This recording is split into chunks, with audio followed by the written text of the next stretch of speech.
Welcome everyone joining us for the webinar, Create an Enterprise Intranet in 60 Minutes. My name is Paul Seda. I will be your host today. Just a little bit of housekeeping. If at any point you have questions, we have the Zoom chat available to you. Make sure if you want everyone to see what you're posting to select all panelists and attendees. Otherwise, you can use the Q&A function, which is available when you mouse over your screen and look at the bottom. You'll see Q&A. You can see a Q&A section right there where you can submit questions. We'll make an effort to answer you via chat and or live verbally as we're going through the session. Let's start to dive in, if you would. First thing I want to stress is this is not a sales pitch. We're here to inspire you and help you solve your challenges and be the best at what you do. To be very clear, we want to show you some things that we think are pretty cool and hope you can walk away from this session and adopt and use as a learning in your own organizations. A little bit about the folks who are going to be running this session today. I've already introduced myself. I'm a Unily technology specialist. Joining me as well is Stephanie Snook, the marketing manager who's organized this. Stephanie will be in the chat interacting with you folks, giving you updates and additional information as we move along.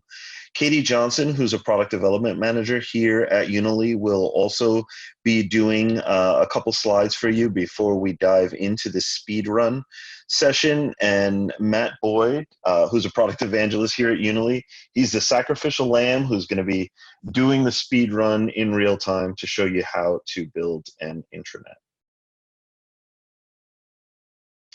Very quickly about us, Unily is a intranet as a service platform provider, right? So we're a cloud vendor. We provide intranet as a service. We've been working in the intranet space for about 14 years. We've won all manner of awards. In fact, with Nielsen Norman, we've won 6 out of the last 8 years for best intranet, or at least our customers have. We like to say our customers win it. They just use the Unily platform to reach great heights. We're also a Microsoft Gold partner.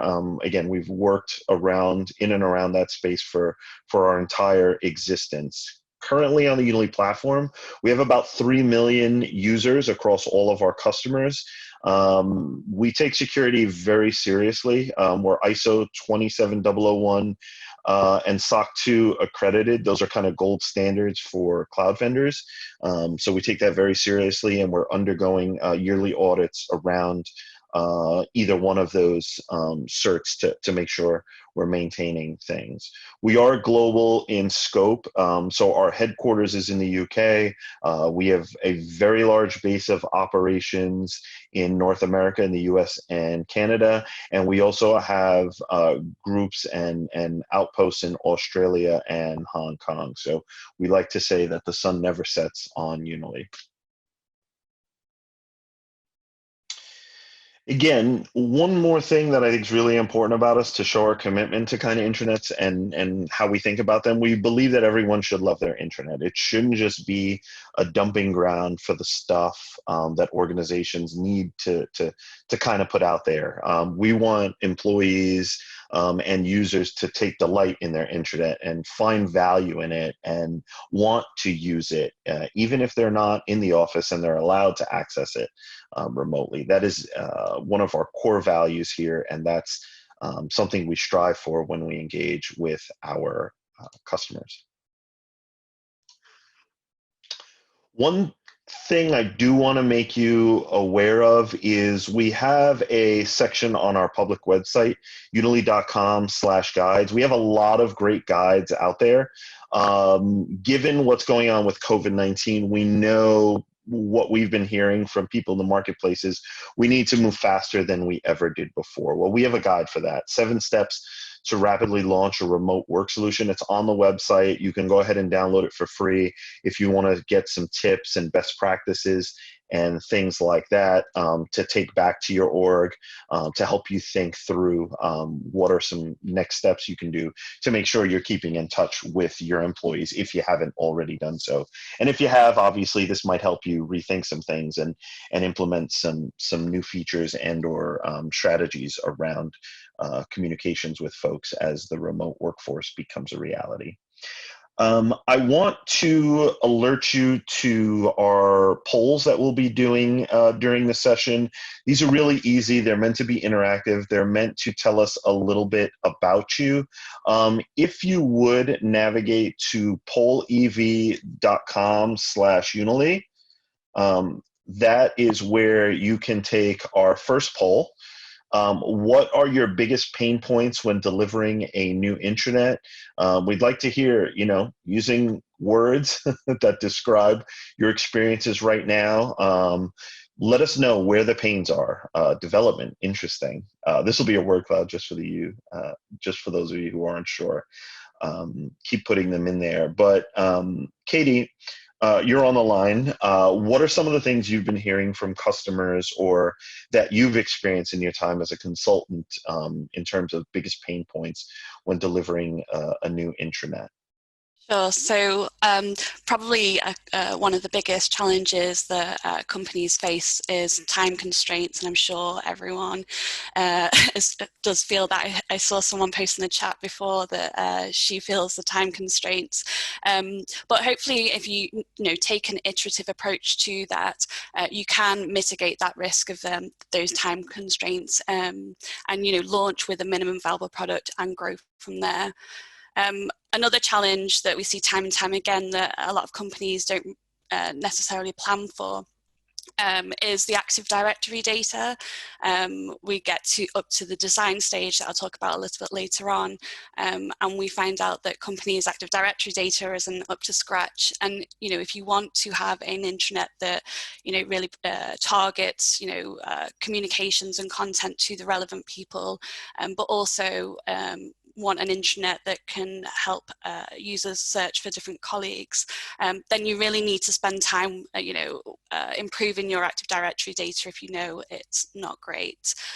Those are two big challenges that I've seen as a consultant. Yeah, that's great. In fact, I think we're seeing stuff, search functionality in big, big, big block letters. I think we're seeing some things that kind of echo that, but this was really helpful. Thank you. I want to take one more poll if possible before we move on. Again, these are super helpful for us because it lets us know what's going on in the marketplace. So according to your past experiences, how long should a modern intranet project take to complete? What are your expectations based on your experiences? Or maybe, what would you ideally like to see? Okay, this is shaking out a lot differently than I expected. Matt, any thoughts on your experience about how long these have taken typically with our customers? I mean, I know it probably, varies. So if you give us a little bit of insight on that, I'd appreciate it. Yeah, thanks, Paul. It is actually very interesting because I know that Katie's going to cover a little bit of detail later on in our slides about varying different approaches and the impact that can have on time to delivery. But what I really am interested in seeing is the 3 to 6 month mark getting the highest rating. That's really positive because I think that whether or not that's based upon your own experience, I say congratulations. If it's an aspiration for you to be able to do an intranet within 3 to 6 months, I think people's mindset really is aligned to what's actually possible nowadays. I mean, Paul, both yourself and Katie know from having worked with clients that we've done incredibly tight turnarounds where there's been real requirement to get something out fast. And I think the three month mark is entirely achievable, and it actually ties back to some of the points on the pain point slide, about time management and things like that. It's all about just setting, expectation around what can be done in that amount of time. And I know that Katie's going to share some good insights on how we help customers to achieve different time frames. It's still surprising as well at the bottom there, longer than a year is rating quite highly. And I would guess that, there may be those individuals are maybe coming from an organization with a larger, more sprawling legacy system, and that can have its own host of challenges that take longer to iron out. But it's overwhelmingly positive, with the 3 to 6 month mark being where most people's heads are at. Yeah, appreciate that. That actually sets up nicely for Katie. Why don't you walk us through a couple things around what delivering a new intranet should look like? Cool. Thank you, Paul. So as Paul said, I'm going to take you through what delivering a new intranet looks like. But before I take you onto the Unily's onboarding process, I want to outline the different types of intranet solutions out there and how they can impact that onboarding process. You're probably familiar with all of these types of intranet solutions. You've probably used a few of these types of solutions, or will be at least aware of these. And custom solutions weren't so long ago a popular solution of choice, especially for medium to large companies, where they required development to meet their bespoke requirements. But of course, custom solutions take a lot of investment up front. It takes a lot of time, resource, and cost to deliver a solution that is tailored to a specific organization. So with this process, you're looking at a couple of months up front, really understanding your business challenges and documenting and detailing your employee requirements. And the reason you spend so much time understanding these requirements and documenting them and prioritizing them is so that the solution that you launch with is, almost a perfect solution that meets all of those requirements, so that you don't have to invest all of that time, effort, and cost again. So this can take a lot of time, and once you're done understanding those requirements, obviously there's a period then of development and testing and deployment, and also content creation. So you're looking at 1, 2, 3 years potentially running a project, and at that point you launch a custom solution. Those requirements have moved on. The business faces new challenges, and you've kind of got to run through that process over and over again. So more recently, companies have been moving to more out-of-the-box solutions, which is great. You can purchase a solution off the shelf and deliver it potentially within a matter of weeks. But with out-of-the-box solutions, it's very hard to tailor those to meet your requirements. You kind of get those features and functionality as they are. So there is risk there of missing the mark with meeting your user requirements. So that's when we get to the happy medium, so the configurable solution. This is a solution such as Unily that you can purchase off the shelf and use out-of-the-box features and functionality, but you're also able to configure those to meet your user needs and requirements. And this is what a lot of companies are starting to turn to. It is the happy medium between custom and out-of-the-box. And with Unily, you're not on this journey on your own. We will help you deliver a solution that your company loves with an onboarding team. So this is what a Unily onboarding team looks like, and these people will help you deliver a solution that you love. So we have onboarding management. These would be your single point of contact, and helping to plan the delivery of your solution, and they'll make sure that we deliver on time to specification.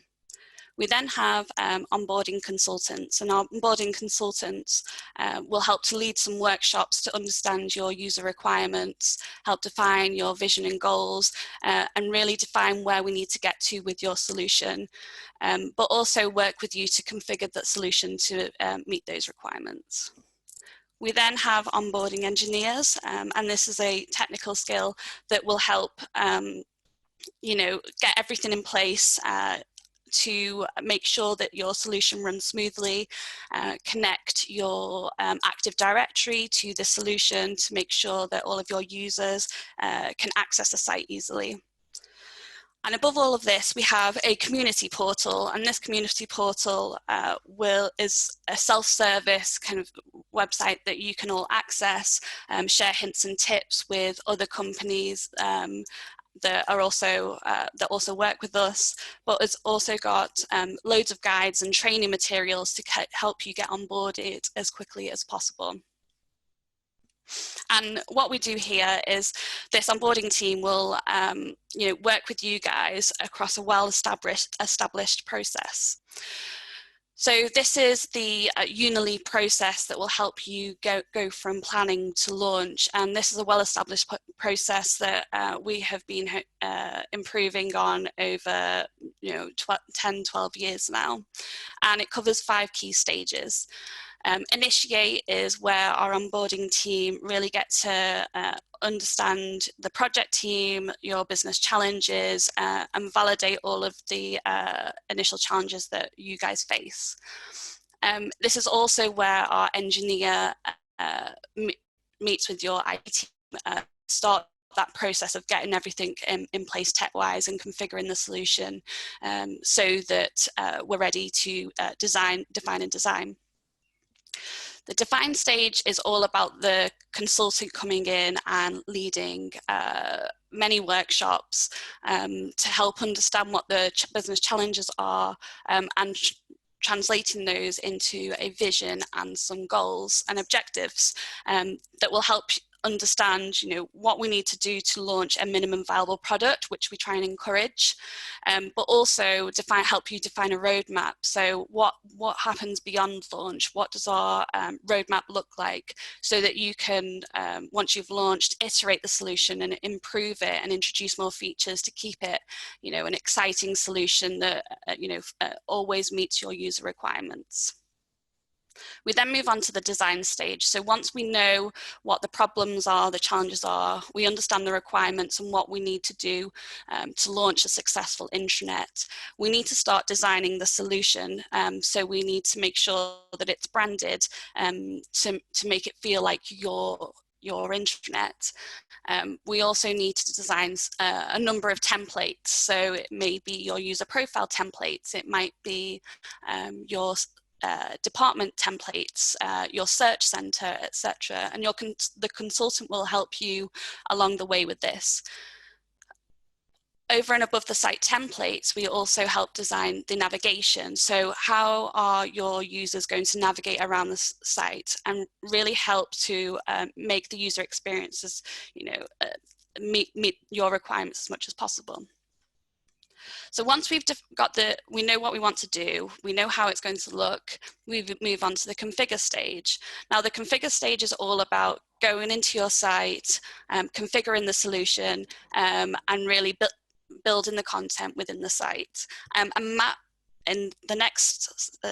Matt will take you through the configuration of this site in a few moments.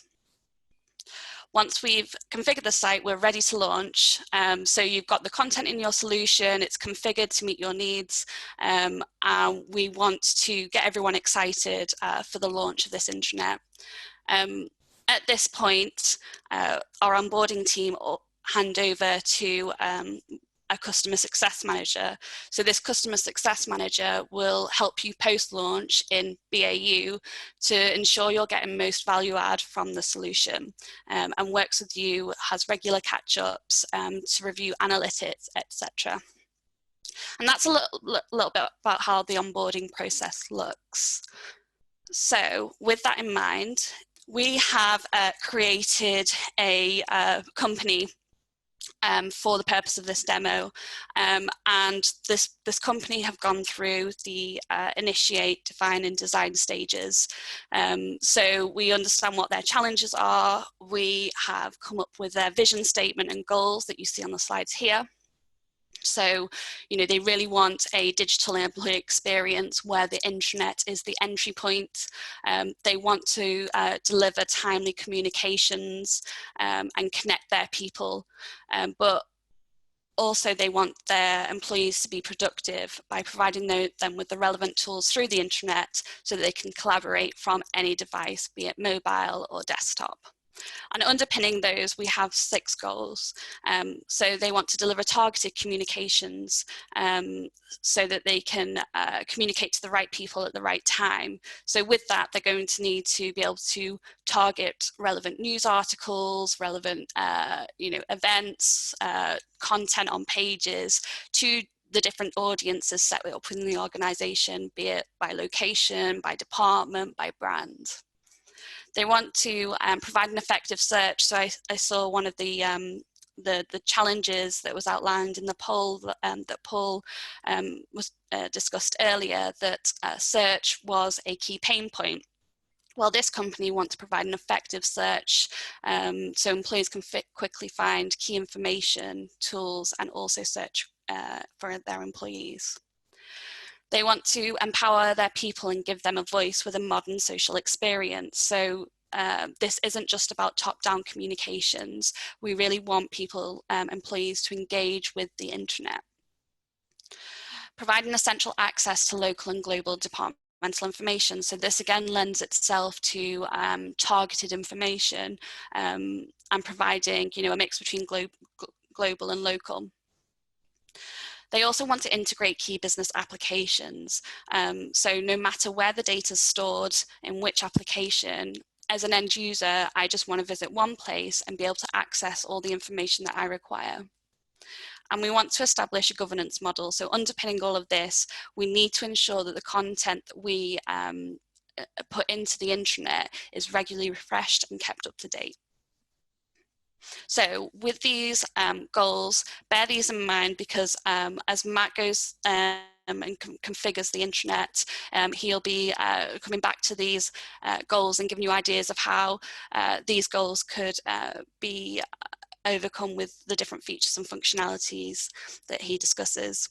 So with those goals in mind, we've created an onboarding checklist, and this will be similar to something that we would create in the onboarding process, whereby we create a checklist in the configure stage so that you know what needs to be in place within your intranet before you can launch. So I'll pull a few of these out. With this onboarding checklist, we need to configure those target audiences. So we need to define within that solution what the target audiences are going to be. Are they going to be departmental audiences or location audiences? So that when your editors create news articles and events, etc., they have those target audiences to select from. We want to establish social communities. So we want a modern social experience within the platform. And with that, we want to create different channels where employees can discuss different topic areas in each of those channels. We also want to create recognition awards. So, engaging your employees within the intranet is a massive challenge, and one way we can overcome this is through recognition. So we want to define and set up some badges and kudos to help reward colleagues for helping other colleagues out, or for maybe specific training courses they've gone through. And we want to also configure a crisis communication site. So at this time especially, we want a go-to place where the employees can get up-to-date and timely communications about crisis. So with that onboarding checklist in mind, Matt Boyd is going to get his intranet site set up and build it within 30 minutes. Good luck, Matt. All right. So, Matt, I'm actually going to do something with you now. You can tell we've burnt as much time as possible to make this even harder for you. So we said 60 minutes. We're going to try to do it in 30 minutes because we think that's a little bit more fun. Matt, why don't we sync up timers? I have a timer in front of me. Do you have one in front of you? Let me know once you have your screen up, and we'll hit the timer at that point, and then I'll check in with you every once in a while. Like I said, Yep. I don't think you're going to do it. I'm rooting for you, but let's see how this goes. Let me know when you're ready. Yep, I'm ready. You can see my screen okay? Yep. Okay. All right, I'm going to cool. click start. It's all Okay. yours. Good luck. Cheers. Thank you very much. So thank you very much, everybody. So getting started with this 30-minute intranet MVP speed build. So we have got here our brand new demo site, and there's nothing in here. This site is empty, but we got our nice little intranet welcome message. I'm logged in with Elizabeth Boyd. Now, one of the things mentioned in terms of pain points that you as an audience raised earlier was, for instance, some skill gaps, for instance, relating to, say, development or time it takes to maybe configure different parts of a new intranet and set that up. So in this scenario, first disclaimer is we're going to imagine that I've worked with the Unily onboarding team to first get my site set up. So things that are already done for me and have already been configured would include connections with my identity provider. That's why I'm already logged in here, in this case using Azure Active Directory. I also have my user profile sync in place as well, so I'm getting lots of profile information in here from a third-party source too. So those kind of bits and pieces have already been taken for me, been taken care of for me by that technical onboarding manager. So we're going to get started in terms of configuring our intranet. Now, first thing we're going to want to do is make our site represent our brand. Now, again, this is something that you wouldn't necessarily have to do yourself. We actually brand all customer environments for them. However, we built a branding capability directly into the system. So if I open up my CMS tab here and open up my content tree, at the system level settings, I can create what are called themes. Now, these themes allow you to basically brand your intranet on the fly, or even create smaller brands within the intranet for sub areas. So what I'm going to do is create a brand for you right now. So this is going to be called the Juice. Got my brand colors on hand. So my highlight color will be this, for instance. And my secondary highlight color is going to be this nice orange, which I also have on hand. And then I'll put white for my header, and we'll put white for my footer. There we go. And then I can choose if it's only to be shown for a specific audience, but I want everyone to see this brand, so I'll select it.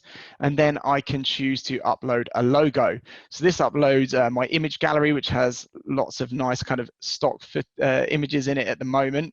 But if I open up my folder here, for instance, then I can choose images from my library and upload those, or I can click this upload button and I can choose my brand logo. So I'll upload that right now, straight into my media folder, and click upload. So integrated in here, we've got machine vision. So this is actually going to analyze that image and put tags on it and things like that, but we're going to skip that for now. We're just going to save that image in there. Now we've got our logo in the site. Now the final thing we can choose to do if we want to is we can throw in some custom branding elements under the custom colors section. Now I've prepped a bunch of these, but this is why our branding team usually does this for you. And then I can click save and publish. So at this point, it's going to go and create this theme in the intranet for me. And then I can go and apply it, and we can take a look at that. So once this brand is ready, that's all done. I can then go up to the intranet itself, and I can go to the appearance, and I can select a theme, and I've chosen the Juice. Select, and then at this point, I can save and publish. Cool. So if I go to the front end and refresh this now, that brand will instantly apply to the whole intranet. And now we have a logo, we've got colors, some nice hover effects and things like that. And that's all in place. So now that it's branded, it's time for us to get some features into this site. So obviously, Katie talked to you a little bit about how we've moved from custom development to out-of-the-box intranets, which can do kind of 80% of what you might like. And we're now at a stage where out-of-the-box intranets or modern out-of-the-box intranets can actually fill that 20% set of unique requirements by being highly configurable. In this case, we're going to give you a little bit of a sneak peek into an upcoming feature for the Unily platform called the Feature Store. So if I see here on the left-hand side, I've got a feature store. I've opened this in advance. Now the feature store will actually allow me to install entire features, new features directly into my Unily intranet from straight in the CMS. So, you know, in terms of extending the out-of-the-box capabilities, incredibly quick and easy to do. And you can see that you get simple install, you know, buttons at the bottom, and you can uninstall features as well. If I click on review the install here, it will tell me when I installed it. It will show me the progress of that installation, and it will give me some post-installation steps as well, give me a kind of full review of what I've installed to date. So I've installed the crisis management dashboard, some simple post-installation steps, and here's our install overview. So it's installing style sheets and scripts for you. So that pain point around development is a thing of the past, with the ability to install these features straight in a one-click model. So I've already installed this in preparation, just because I didn't want to have you all sit here watching a loading bar and I'm under time pressure.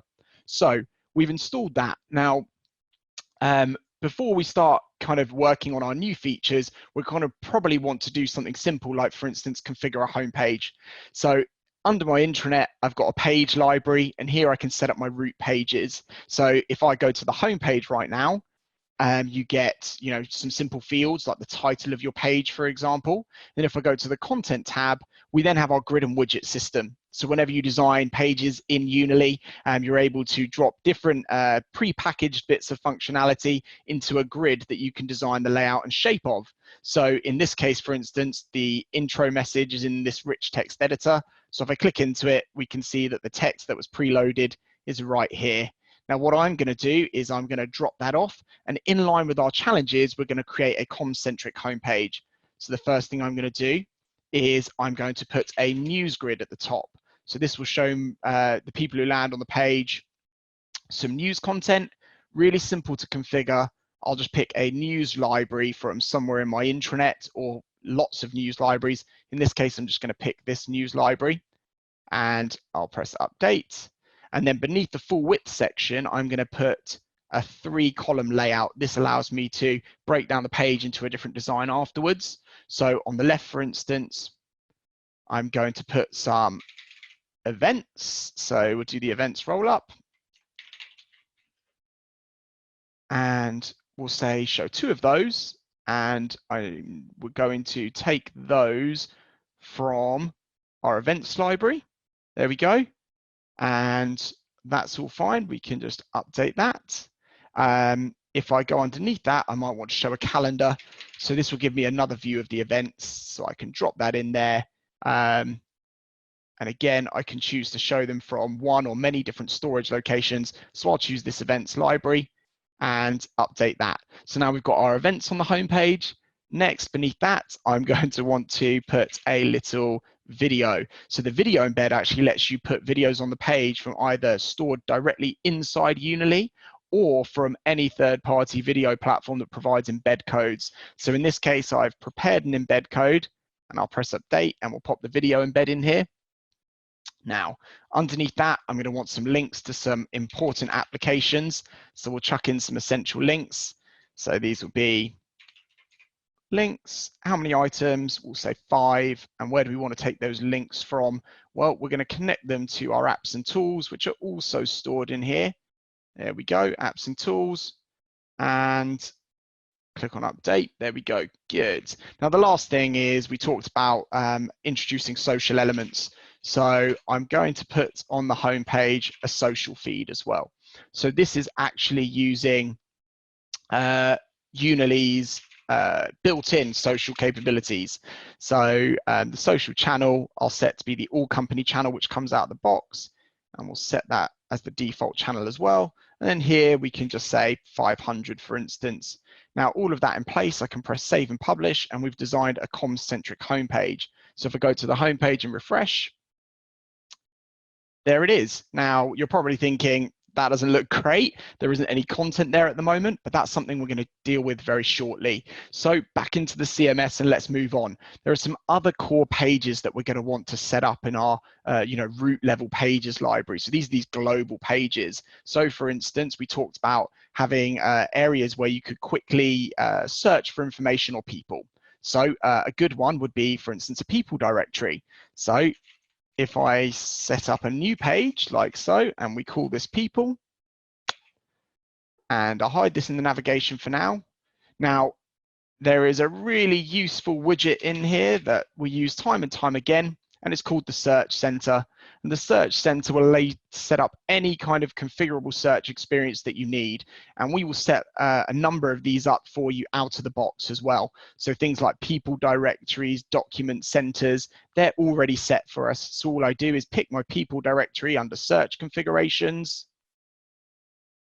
And all of this data, there you go, I can save and publish that. All of this data is going to come in directly from Azure Active Directory.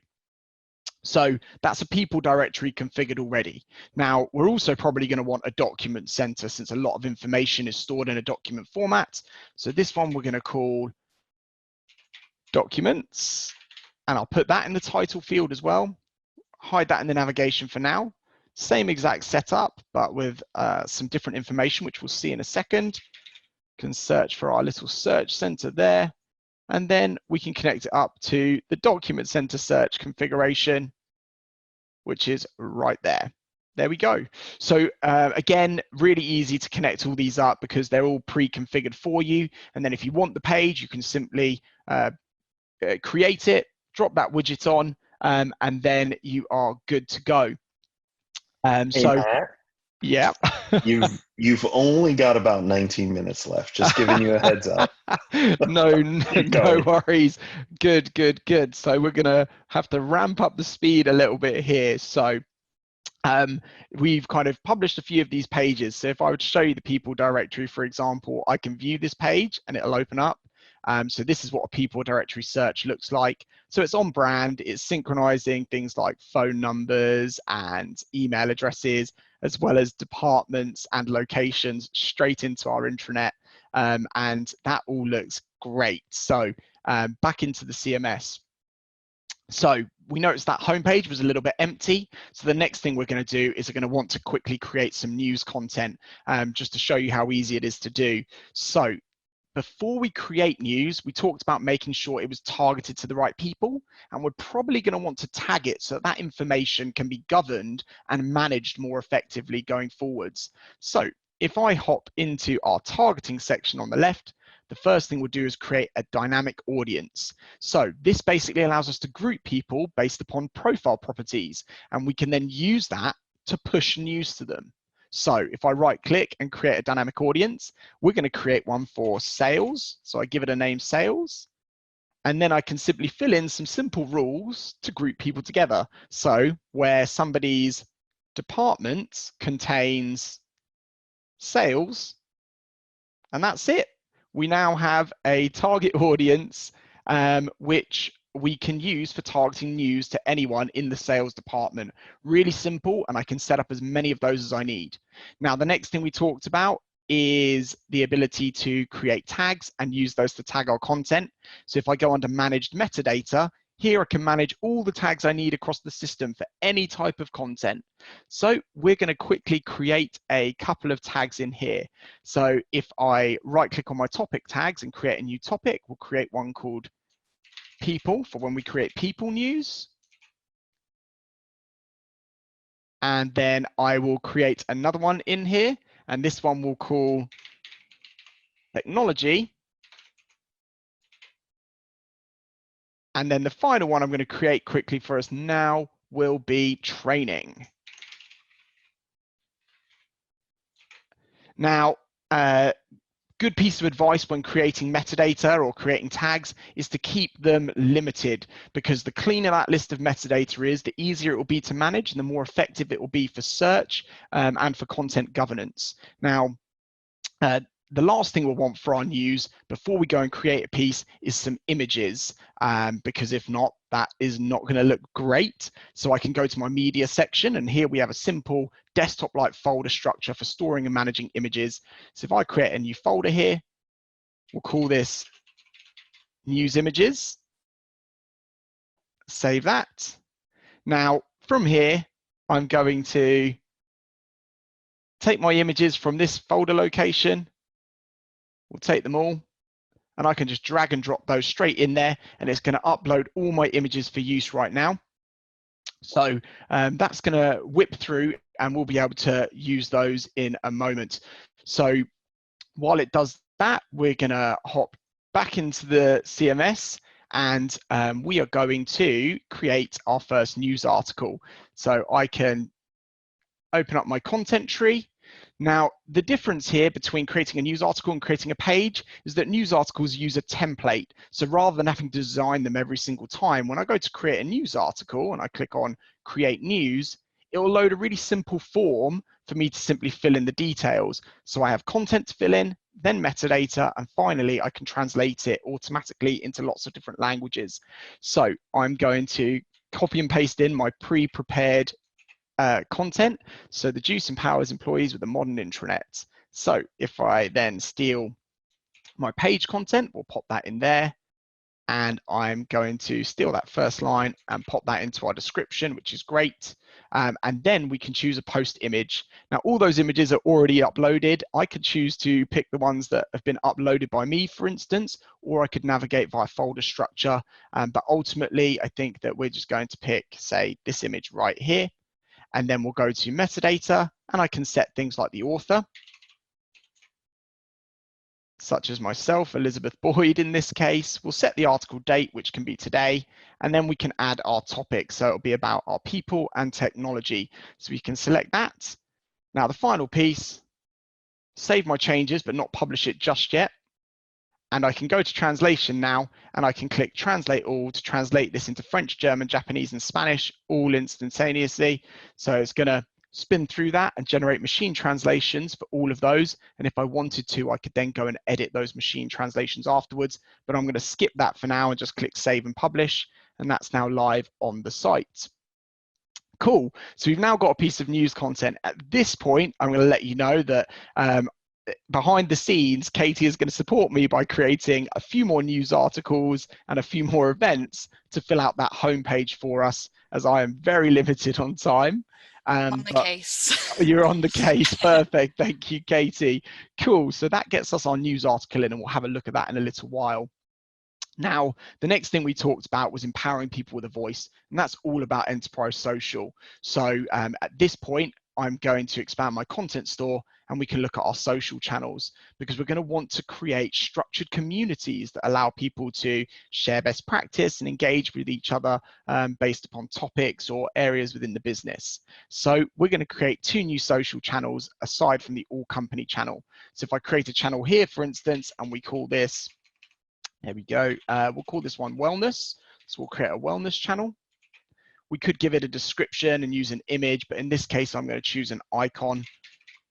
And I think a heart would be nice. So we'll go with that heart. There we go. And we've got our wellness channel. And if I press save and publish now, so there are other things I can fill in, like I can assign topics to it to say what this channel's about. I could give it a description or replace the icon with an image, or I could even push it towards certain audiences. But actually, we're good just creating that channel very easily there. We'll go back to our social channels, and I'll create one more. And this one we're going to call onboarding. There we go. Onboarding. And again, we'll choose an icon. And if I'm not mistaken, there we go. We have a new icon right there. And then I can press save and publish again. So we now have 3 different social channels all configured, and those are ready to go and ready to be used. But something else that we're going to want to be able to do as well is maybe interact in a slightly more lightweight fashion through the use of social reactions. So if I go to my social section here and I expand our reactions and manage our reactions, we can do things like configure a reaction for liking content. So if you want to like content, I'm going to actually change that icon to the thumbs up. And we can set a color on that, so like blue, for instance, and it can be used on all of these different things. And use this reaction against social messages, yes. Okay, so that gives us liking, and then I'm going to create another reaction quickly right now, and we'll call this one great idea. Okay, so I'll pop that in there, choose an icon. So actually, I think I'll use lamp. There you go. Great idea. We're going to use the same blue, applicable content types. So from here, for instance, I want to say that people can use it on news. So I can select news as something that people can say is a great idea. And then I can click create. And now we've got great idea as well. In fact, I'll make that pink for a little bit of variety. There we go, done. So we've got our social reactions. You've only got about 10 minutes. I'm trying not to interrupt you, but I want you to know. Keep going, No keep going. worries. Okay, perfect. So that gives us both social reactions and social channels, and they're all configured. Now, from there, we're going to want to configure some sites. So this allows us to go deeper than our root level pages and configure some other areas. So I mentioned earlier, we pre-installed a crisis management site. Now, a site gathers together a collection of pages and some content and allows you to create things like department sites or, for instance, crisis management sites dedicated to specific areas of information. The crisis management site has already been installed for us, and it comes with the crisis management dashboard page. So if I click on this page and we go across the content, it's made up of just one widget, and if I click into it, I can configure it all here. So if I set an announcement person, and we'll choose myself again, so that would be like so. We'll choose E. Boyd on this one. There we go. And the announcement message I have pre-canned here. There we go. Now, beyond that, we can say important updates, and I will configure this to take news from this library because I know it has some in it. That's great. If I wanted to, I could bring stories with specific tags, and then here I'll say a title of FAQs. That's already set up for us, and then important documents, and this is already configured to take some files. So for this one, for instance, I'm going to say there are some files actually stored inside the crisis management site in this document library, so we'll set that up. And then here we'll pick some people, so these will be our support team. Perfect, and we'll add some people. So if I type the letter A in here, we'll just pick some of these first few people that pop up, and we'll submit their profiles, update, save and publish the page, and then let's have a little look at our crisis management dashboard. Cool, so here's our crisis management dashboard. Message from the CEO, important updates from around the business, our FAQs, and we can search for those, our support team, as well as important documents. So that gives us a really simple view of how we can create a site with its own set of information and storage. Now, beyond that, we might want one more site, for instance. So I'll create one more site here, and this site we're going to create is going to be dedicated to sales. So I'm going to pop that in there. We'll choose an icon. Actually, do you know what? We'll skip the icon for this one. So we've just given it a name, and we'll press save and publish. Now, for sales, we'll probably want a home page. So I can create a page first for the sales home. And there we go. And then we could design that using the grid, but since I've already shown you designing a page, we're going to skip that. But what we're also going to do specifically for sales in relation to integrating those systems is we're going to give them an integrated search across their Salesforce environments. So just like the crisis management dashboard, we've pre-installed a Salesforce search integration. So what I can do is simply add a widget to this page, and it's the same widget. We're going to use our search center. And here, if I go to my search configurations, we have a Salesforce account search already installed, and I can update that, and we can save and publish that page. Now, if I click view page here, and we'll refresh this, it'll say, please log in to Salesforce. So I can click on the login button. It'll authenticate me against Salesforce. And here I have all my Salesforce accounts integrated as part of that sales site. So that gives you a view of that. The integration itself is actually set up right here.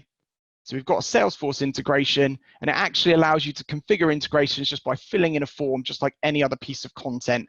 So you get, you know, all of these kind of token URLs and things like that directly from Salesforce, paste them into Unily, and then all the design and everything else is taken care of by the feature installation.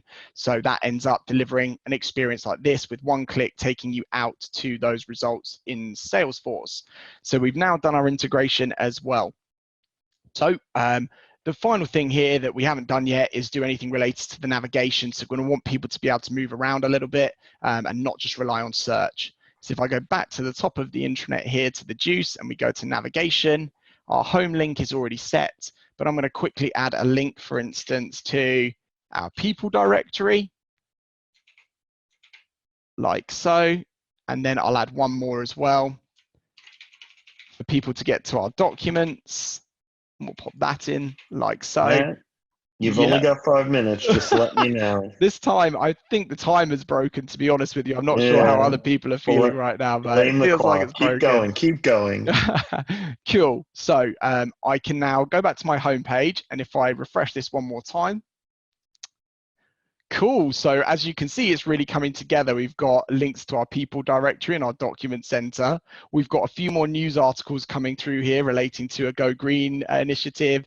Our upcoming events are here. And if I click on these in the menu, for instance, I can add those directly to my Outlook calendar. I've got my links to different enterprise applications, and I can write my welcome message to people joining the intranet.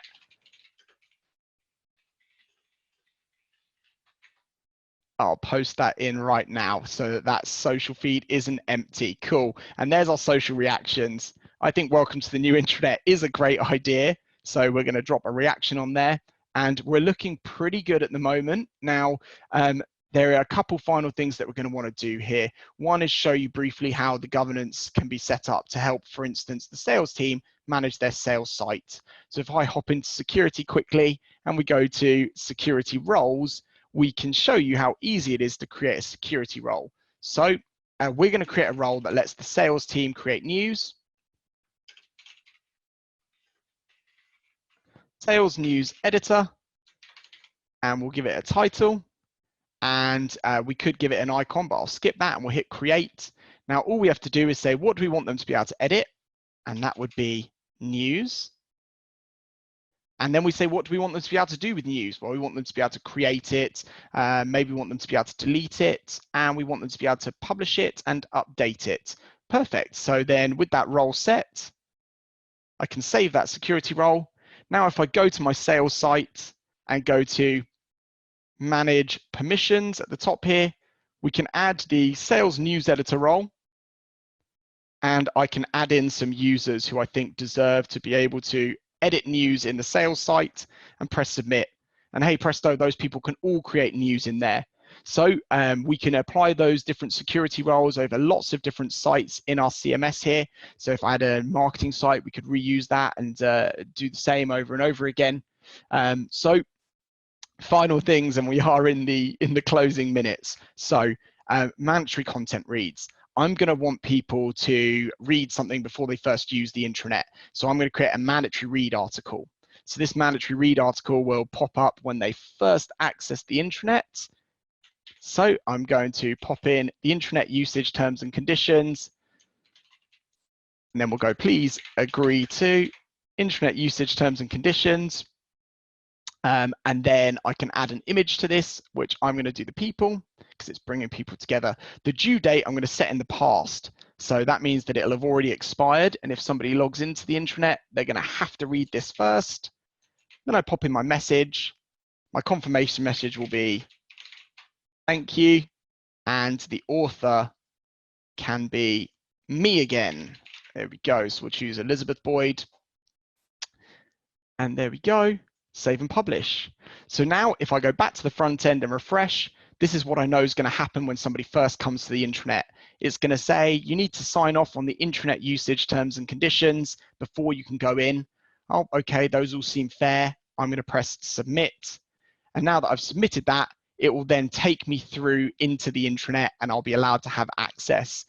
So that's all good. And I can reuse that sparingly because it's a very powerful tool as and when I need to. So the final thing, and we've got 50 seconds to go, is to get people into the intranet so that they can use it. And the way we do that is by going to the broadcast center where we'll be able to send an email to people. So if I go to the broadcast center here, this is the broadcast center. I'm able to fill in some details relating to the email I want to send, come to the designer, and then I can pick, for instance, what layout are we going to go for? Ooh, not a good time to be deciding. We'll use the call to action layout. I'll drop that in now. And then if I click into this, I can then configure everything I want to. So the header logo will be the juice, for instance, and that's going to appear in there. And the header text will be, welcome to the intranet. And the call to action background image, for instance, might be this image here, for instance, and that will then pop in at that point. I can make that a little bit more opaque. Call to action text, join the intranet. There we go. And then if I want to, I could highlight that text and make it a darker color. So I'm going to choose the navy blue, for instance. Then I can scroll down. Call to action button will be sign in. Sorry, that's the link. Let's move that up to there. The call to action button link would be to the intranet. I won't put that in right now. By my clock, I'm already 40 seconds over the time, but ultimately, Yeah. ultimately, I was so close. And then I'll finish up. So then I could put main text in here, for instance, which would be welcome to the Juice intranet. And that will then fill in automatically. Then I can put an image to the right. So I can set that up as well, and I can put in footer text, etc., etc., and then I can click save and send to send this email straight out from the intranet. I think I'm done, Paul. I think I'm done. I think we got pretty far there. You did really well. I wasn't quite sure. Is it possible that we could look at the checklist real quick? Yeah, let me stop sharing. Let's go back to the slide deck and we'll see how we did. Yeah, let's see. I'm proud of you. If nothing else, I don't know if that matters. Let's see how far we got. All right. So I think all we were missing was what? Which one? Okay, so we applied our branding. We installed a crisis communication feature. We designed our homepage. We set up some core search experiences for the people directory and document center. We set up target audiences, uploaded images. We published news. We established social communities. There's one tick in there that shouldn't be. We didn't set up the badges for peer-to-peer recognition. So as part of the social experience, you can let your people award badges to each other, and we skipped that step. We created our department site template and integrated a third-party app. We configured our crisis communication site, set up a simple navigation, did security roles, a welcome mandatory read, and we almost sent the email newsletter, but I'm taking that as a win. So that's all but one. So one misplaced tick, but I think we did pretty well given the time constraints. I'm super proud of you. I don't think any of us would have signed up for this. You were willing to give it a try. And I think, it shows how much you can do if you've got a good plan. So well done, Matt. Thank you for that. No worries, Paul. So I think actually, do you know what? I think there's one last thing that I'd like to say and potentially show if I can steal that slideshow, steal the share back from you just one more moment here. So I just wanted to explain to people, obviously, it can seem like, it's easier given that obviously we work for Unily, have worked with the platform for a long time. So the first thing I wanted to explain is a lot of what you've seen there, you'd be supported by a Unily onboarding team with, which obviously makes it a lot easier. And, a lot of those processes are actually very, very simple, but you're probably seeing them for the first time. And the final thing is, and Katie pointed this out, is that we have a self-service community portal here as well. And it's called The Universe. And not only are there social feeds to engage with other Unily customers and talk to them about your experiences and how they can help each other, but there's also a full section of guides and training material and everything I just showed you. So if we took theming as our example and I went into our themed guides, for instance, from here, for instance, I can select different guides that I want to view. And then I can show, for instance, the video guides and the step-by-step process guides here. So creating a theme, and targeting it to different audiences. There's a step-by-step instructions as well as screenshots. So you're by no means alone when you're trying to configure an intranet in a short / tight turnaround.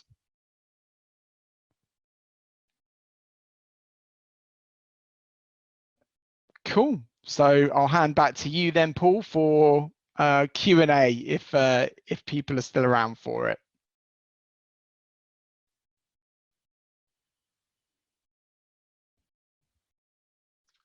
We've actually been handling the Q&A pretty well. You're getting rave reviews from everyone, Matt. Again, everyone's amazed that you went through with this, I think, and that you got as much done as you did. So kudos, well done.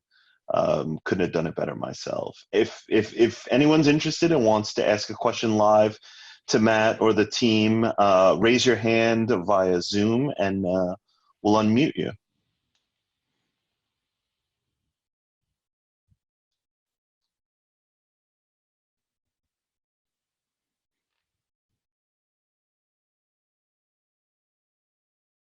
Hi there. Yeah, go for it. Just a quick question. I saw the calendar widget. I think that's what you want to call it. So if people were able to add that to their own calendar, can we track how many people have actually registered for a particular event? That's a great question. I can actually hop in on that one, Paul. So actually, we have, obviously we can't show everything in 30 minutes, but one of the things we do support in Unily is the ability to set up forms. So you can actually have an event sign up form. So somebody could go to an event and you could have them actually fill in a simple form to sign up. And that way you can track all the people who have signed up, set a limit on, say, the number of people who could sign up, and send them confirmation messages and things like that. So there's a really good forms feature for exactly that purpose. Thank you. No worries. Thank you for joining.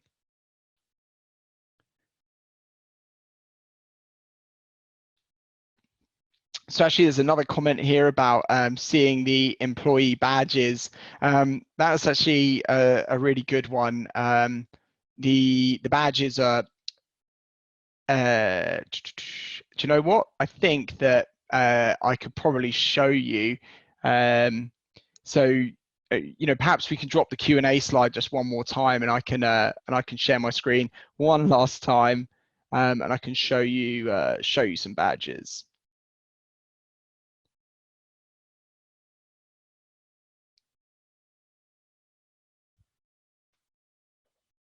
Perfect. And if I just click share one more time here, there we go.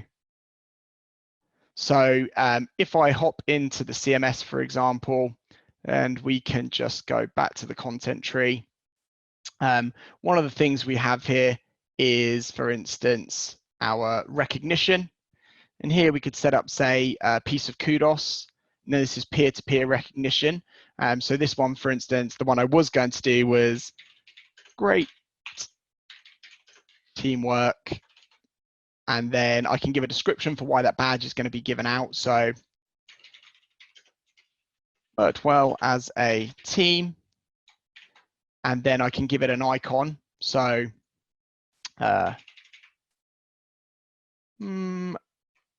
actually, no, there you go. There's a group of people there. So we could say like this icon, for example, or I could upload a custom image. Then I can choose a color. And I can also set a points value. So let's say that is worth 20 points. And then I can then press save and publish. So that then creates that piece of kudos. And then if I go back to the people directory, I can click on somebody's profile here to award a badge or award kudos, and it'll open up a little menu for me to award it to them. So I can, I can do that to anybody, for instance, as well as some other actions like following them or starting a Skype call. So then on the profile, you can showcase people's points. How many points have they earned over a specific time period? Do we have a leaderboard for points? Things like that. So it's it's pretty simple to apply, and a very effective way of driving peer-to-peer recognition. Yeah, that's gives you a brief look at the employee badges. Hi, Matt. We've got a question from Jonathan here. I'm just going to unmute you now, Jonathan. Yeah, awesome job, Matt and guys. So question about translation. We translate into 4 other languages. So Portuguese, Spanish, French, and Dutch. And I'm just wondering, what's your experience, or what's your customers' experience of the machine translation software, and how much do they actually have to adjust that later? Yeah, I mean, that's a really good question. I think machine translation services are coming on in leaps and bounds, really. They're never 100% accurate, but they do tend to be more accurate when the content that they're translating is written in very direct, or even kind of that kind of more strict tone of voice. When you use language which is too colloquial, that's where they start to get confused. So depending upon the tone of voice you use at your business, you'll probably see a slight variation in the quality of the machine translation.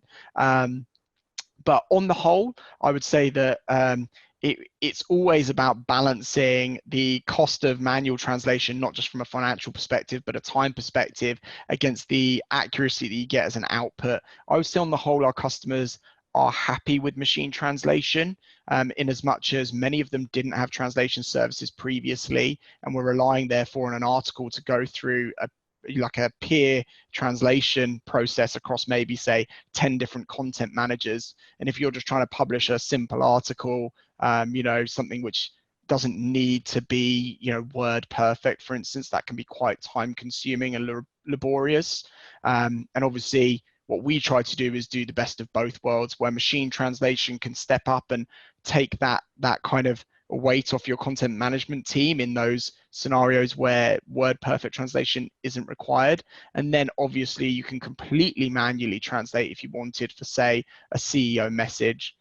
So if I go back in here and let's go back to our content store and look at our news library.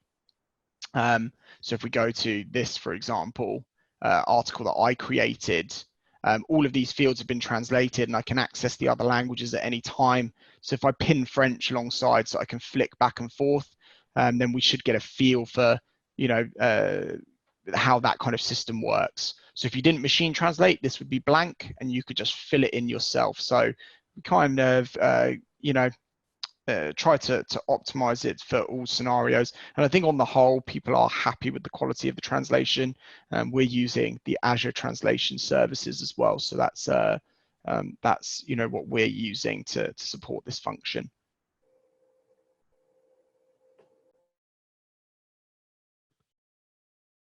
I think with that translation piece as well, a Canadian company called Dynacare, they translated their entire intranet solution. So many of our clients do use the translation tool quite extensively across the intranet solution. Yeah, that's a really good point, actually. And Dynacare won a Nielsen Norman Best Intranet Design Award as well, actually, for their work on their new intranet. So, I think they did a really good job in kind of putting theirs together. So, yeah.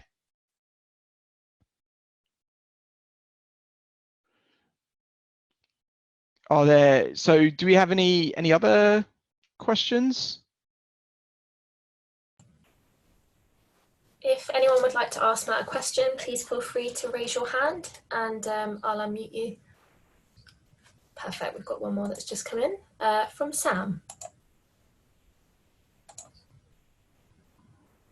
Hi there, Matt. Just wondering, is there an org chart wizard at all? Hi, Sam. How are you doing? Sorry, can you repeat that question for me? I was wondering, are there any org chart wizards? Yeah, absolutely. Yeah, there is. We do have an org chart. This is something you can actually put together onto your profile view, for example. So if I go to views here as an example, and do you know what? I can do this very quickly now. We allow you to kind of design various different templates, one of which is the user profile template. So I didn't cover this in our demo today. So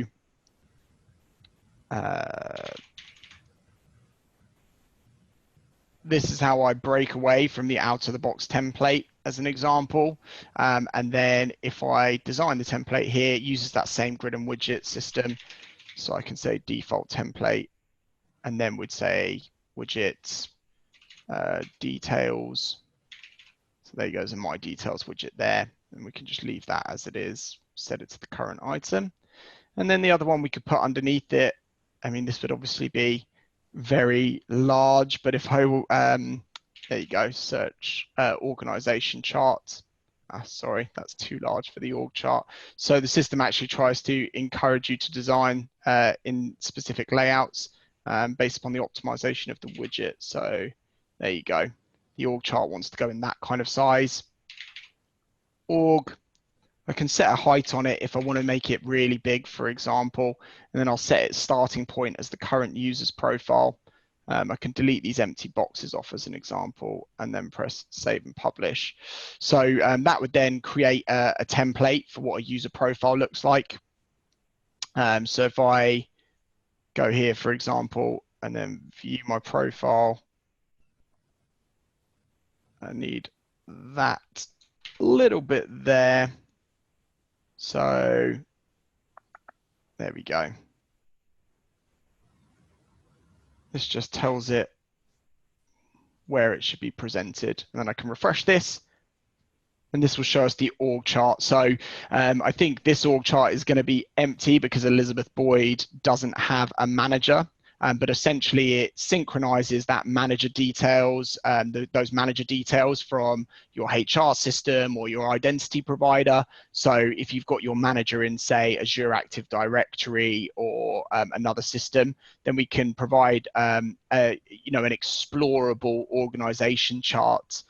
So I could go into, for example, this is probably going a little bit deep, but if I search for Elizabeth Boyd's profile now quickly, and then I scroll down, these profiles are all being synchronized, and then I could add in a manager for her now. So if I just say this person is her manager, and we save that, we can refresh her profile now. And there you go. It now gives an org chart, and then I could click on Andrew Stevenson to go up a level in the org chart. And if she had direct reports, I can navigate down as well. So yeah, there is an organization chart here, and it can be woven into part of the user profile experience, for example, which we find to be quite popular.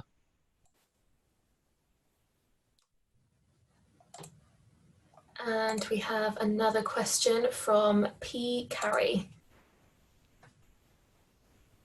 Hey, hi, this is Parth. Just want to understand, from Office 365 SharePoint point of view, our structure is there, how we can integrate and how we can pull the data from there, and how to utilize that here. I suppose you can give some of the things there. That would be great. Yeah, absolutely. So essentially, in terms of SharePoint and Office 365 connectors, a lot of that is actually baked into the core product itself. So that makes it very, very quick and easy to configure that. And actually, the direct connection with 365 is something that can be configured by the onboarding team. And then within the site itself, there's a number of pre-baked experiences that connect to it. So if I go to the document center, which I just realized I didn't show you, if I go to SharePoint, for instance, this is actually bringing back all of our files directly from SharePoint. So, these are all stored in different SharePoint sites and can be searched from this location as well as filtered, whereas these are like local documents. And then these files, for instance, are in Elizabeth Boyd's OneDrive. So all of these kind of search experiences are pre-configured. And there's things like SharePoint file rollups, the ability to add your SharePoint sites to your navigation. All of these kind of integrations are pre-baked. There is an Outlook email widget, an Outlook calendar widget. So a lot of those things are pre-baked. And then obviously there are some kind of external applications like Salesforce, ServiceNow, common ones like that, where we kind of provide features through the feature store that I showed at the start. The actual tenant registration and everything else is something that your onboarding team take care of for you. So that's actually another one of those areas where I know that pain points people talk about, like development or integrations, they can be challenging, and that's where we have either one-click install features to mitigate that, or an onboarding team who can guide you through the process. So got it. Thanks for that. One other thing is like, how we can integrate like Power Apps. If suppose some already some applications there in Power Apps, there are a couple of applications which we are having in InfoPath, but like, I understand like InfoPath, we cannot do it here, or otherwise it's already done, then please let us know, or otherwise Power Apps is there, then how we should be able to do that.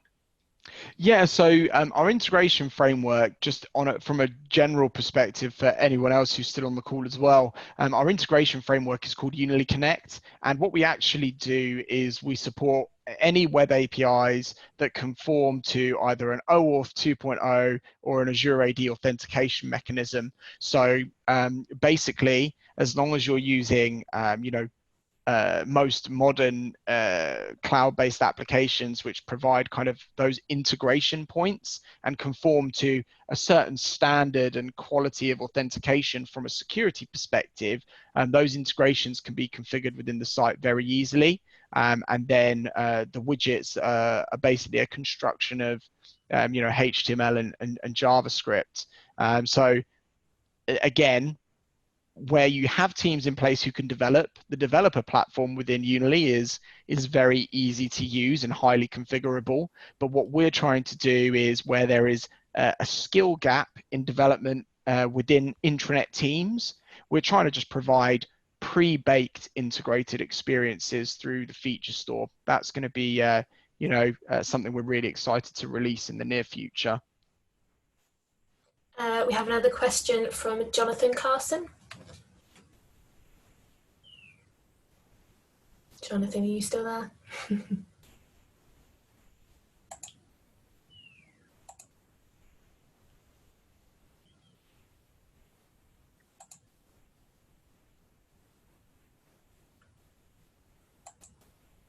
Okay. So just while we've got another question that's just okay, come in, good. sorry. No worries. No, all good. So we've got Far. Would you like to speak? Hi, sorry. Is there a way to track page view and see like just the page numbers, just to do like sort of like a page cleanup, if that makes sense? Like yeah, absolutely. Yeah, that's no, absolutely. So analytics is obviously a big part of governance, and in this kind of speed build, we just covered the basics of kind of putting some security in place around who can edit what and things like that.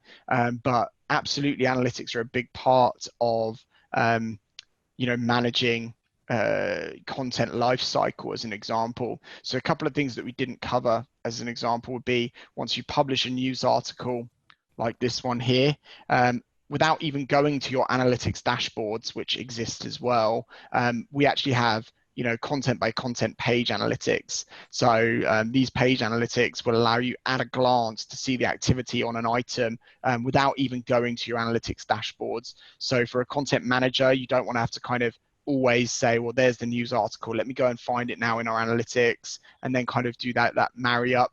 Instead, we kind of give you this snapshot directly in situ, and then you can do your deep dives through our dashboards. And then in regards to that as well, so we kind of built this article out and published it, but obviously when we're done with things, we can unpublish it if we need to, and we can actually also schedule unpublishing of items as well. So if we go to our properties here, we can schedule things to go live in the future at specific times and dates, and we can schedule things to come down from the intranet at specific times too, to help you stay on top of that. And I believe Jonathan is back, so we'll see if he can chat. Here we go. The all-important unmute now button. So yeah, the question about mobile use. We have quite a far-flung workforce, and one of the challenges with the current intranet is only about 30% of the workforce can actually use it because they have a company computer. So it's available on mobile platforms. Can they download it from an app store? How does that work? Yeah, absolutely. So what I'm going to do here is just quickly switch up to that view here. And this just gives you at a glance a view of the mobile experience. So I've just kind of, for today, opened it up in what we would refer to as, or just developer tools basically in Google, just to give you a view of that. But ultimately, the great thing about Unily is that everything that's built is designed with a mobile responsive design. So everything I did today in terms of building out an intranet is, just going to be readily formatted for any mobile device. And then on top of that, from an access standpoint, mobile web browsers, of course, are fully supported, but we also have native apps as well. And those native apps are in the iOS and Android app stores. So if you were to go into your app store now and search Unily, you would find the Unily apps in there, and they could be installed, but obviously you need a Unily intranet to use them. And this gives you a view of how that news grid, for instance, has already reformatted. And I can scroll down the page here to see it. I've got my events, I've got my calendar, and then obviously I've got my search, and I've clicked on a news article there. There we go. And then we've got our side menu as well, so we can kind of control all of these elements too. And this is all fully respecting branding as well. So yeah, great thing here is that you don't need to kind of redevelop everything for mobile or do anything kind of extra. That's all just part of our core focus. And we have one more question from P. Carey again. Yeah, so I just see that we are having an app for Unily. If suppose we are having some news and we want to do a notification to the end users, like how to do that? And could you just walk us through the workflow part of Unily also? So I can certainly talk to you about notifications. That's not a problem. I'm not sure we'll be able to go end to end through the setting up of a workflow, primarily because I haven't prepared anything. So, but I could definitely kind of talk to you a little bit more about that maybe on another call. But in terms of the notifications, here we go, I'm in the CMS here. First thing to note is if you're using the mobile app, we support mobile push notifications. So that's when your phone screen's locked, for example, and it says, Dave Smith tagged you in this photo on Facebook, for instance, on the weekend, and you click on it and it opens the Facebook app. We have the same thing, but for the intranet. So you can, push those notifications to people's lock screens. So that's one mechanism. And the other thing that we support, if I go to the broadcast center here, and we look at our notifications model, it is actually quite extensive. So we didn't kind of dig into this too much today, but we can deliver notifications not only to the desktop notification tray, which is, oh, here we go, got a tab open here. So here we've got our notification tray. So this actually lets you kind of, access your notifications on desktop. So if you get any, they'll be listed here, and you can manage your personal notification settings. And then if I go into the broadcast center, for example, you've got notifications broken down by categories, as well as the ability to send notifications. So if I manually wanted to send a blast out to a number of people, I can actually just draft one and send it to a specific target audience directly from here. So I can do email newsletters, I can send notifications, to mobile devices or to desktop, as well as supporting email notifications too. So the tray is the desktop, the push is mobile push notifications and email notifications. So they're all switched to off for now, but you can turn them on, or you can let your users configure their own settings. And they're broken down by a number of different categories relating to social activity or content that they're interested in, if they're personalizing their feeds, things like that. So there's a broad range of ways to reach your users across various different channels and devices. So one thing here is when we say like, I mean, push, it's a kind of alert what we are understanding here. I mean, we are giving access to the end user, wherein the end user is taking the alert and then taking the whatever the notification is coming, then they are like getting it as a notification. If we want, like, I mean, from a corporate end, we want to give like, okay, one new news came, or otherwise one new videos came in, and we want to make sure that, I mean, all the end users are having Unily app on all the end users, and we want to just give a message saying, okay, this is a new video which came in. Obviously the end users which we are having, they are not tech savvy, and they will not be doing any notification acceptance by default. I mean, to push it sort of thing. So I just want to understand that, wherein the end user need not to be like not taking anything. Whatever I'm understanding from the security prospects here is like, I mean, we are giving a access for them and they are taking it. Is my understanding correct? Well, so there's a couple of different things. So first off, you can force notifications to be switched to on. So by setting the on choice here, for instance, it does force notification behavior on your users. So it says you have to receive these types of notifications. At the app level, of course, they could go and turn off notifications on the app as an example, and then they wouldn't get the push notification, but they do still have access to the notification tray once they're inside the app, which would give them alerts and tell them.